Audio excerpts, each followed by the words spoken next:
Willkommen in Franken, zu einer Expedition in diesen, für viele immer noch eher unbekannten Teil Bayerns. Dieser Mann hat die Gegend erkundet, um dem Geheimnis des Landstrichs und dem Wesen der Bewohner auf die Spur zu kommen. Erstes Ergebnis: Franken sind zunächst mal freundlich. Brauchst du ein wenig Schellen? Ja, so. Das ist doch nett, oder? Es wird einem nicht gleich eine komplette Ohrfeige angeboten, sondern einfach bloß ein wenig Schellen.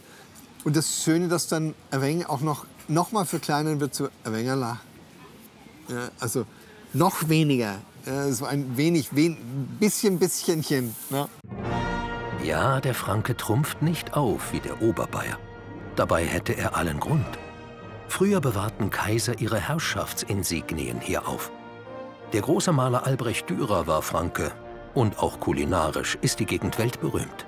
Für die Bratwurst, die es in allen Längen, Dicken und Geschmacksrichtungen gibt. Franken ist der ungeschminkte Teil Bayerns. Pur, einfach, aber immer ein bisschen im Schatten des südlichen Nachbarn. Das Gefühl ist schon oft so, ne, dass man sich denkt, naja, schau, der Club zum Beispiel oder Greuther Fürth sind ja jetzt nicht die Vereine, die deutscher Meister werden. Ne? Das ist dann doch Bayern München. Dabei war der Club lange Rekordmeister, bevor die Bayern kamen. Ohnehin lag Franken oft ganz weit vorne. Die erste Eisenbahn in Deutschland verkehrte ab 1835 zwischen Nürnberg und Fürth.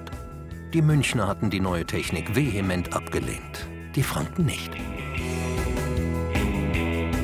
Da haben wir noch kurz überlegt, nehmen wir Holzgleise, weil die ja billiger sind, oder nehmen wir doch Eisengleise, weil die länger halten. Sie haben sich glücklicherweise für die Stahlgleise entschieden. Genau hier, auf dieser Trasse, fuhr die erste Eisenbahn in Fürth. An der Bahnlinie zu wohnen galt damals als besonders schick, bevorzugte Wohngegend. Man wollte ja auch ein bisschen modern sein, hat man sich gedacht, da bauen wir jetzt unsere Prachthäuser hin mit Blick auf die Eisenbahntrasse. Ne? Also es war, man kann sich es heute nicht mehr vorstellen, aber damals hat man sich gedacht, so haben wir das Ding jederzeit im Auge. Berühmte Franken: Ludwig Erhard, Erfinder der sozialen Marktwirtschaft. Gunter Sachs, der Franke an der Côte d'Azur. Oder Max Grundig, Chef des gleichnamigen Elektronikkonzerns. Schon in der NS-Zeit verkaufte er Radios, Volksempfänger. Nach dem Krieg wurde er sanktioniert, aber hatte eine Idee. Das war natürlich schlau. Der durfte keine Radios verkaufen. Was er aber verkaufen durfte, waren Bausätze. Er hat einfach sein Selbstbauradio verkauft. Da konnten die Alliierten nichts dagegen sagen. Der legendäre Rundfunkbaukasten Heinzelmann. Grundigs Durchbruch. Einige 100.000 Stück haben wir gebaut. Wir haben die verkauft, wir haben das Geld nicht mehr gezählt. Franken, das Land der Unternehmer. Zumindest in der Wirtschaftswunderzeit. Lange bevor Jeff Bezos auf die Idee kam, Sachen auf Bestellung zu verschicken, gab es Grete und Gustav Schickedanz mit ihrem Versandhaus Quelle. Hier sind die neuesten Modelle, direkt vom Großversandhaus Quelle. Sie sehen auf den ersten Blick, die Kleider haben alle schick. Und noch eine fränkische Erfolgsgeschichte, die Jeans. Genauer gesagt, die Levi's 501. Die Hose war an den Nähten mit Nieten verstärkt. Keine zwei Pferde konnten sie zerreißen.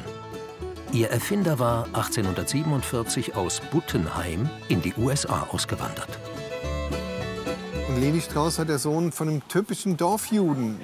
Arm, ein Händler, viel zu essen hat es nicht gegeben. Und der hat dann natürlich die Gelegenheit ergriffen, um auszuwandern. Ja, die Welt verdankt Franken so einiges. Und Bayern? 1806 wurden die fränkischen Regionen erst an das damalige Königreich angegliedert. Viele waren vorher preußisch. Erlangen, Ansbach, Fürth, Bayreuth, da oben, das ist praktisch alles vom preußischen Einfluss geprägt. Aber wenn das Eis gebrochen ist, dann ist es schon so, eigentlich, dass es warmherzig ist. Aber Rheinländer sind die Franken nicht. Zum Glück sind die Franken keine Rheinländer.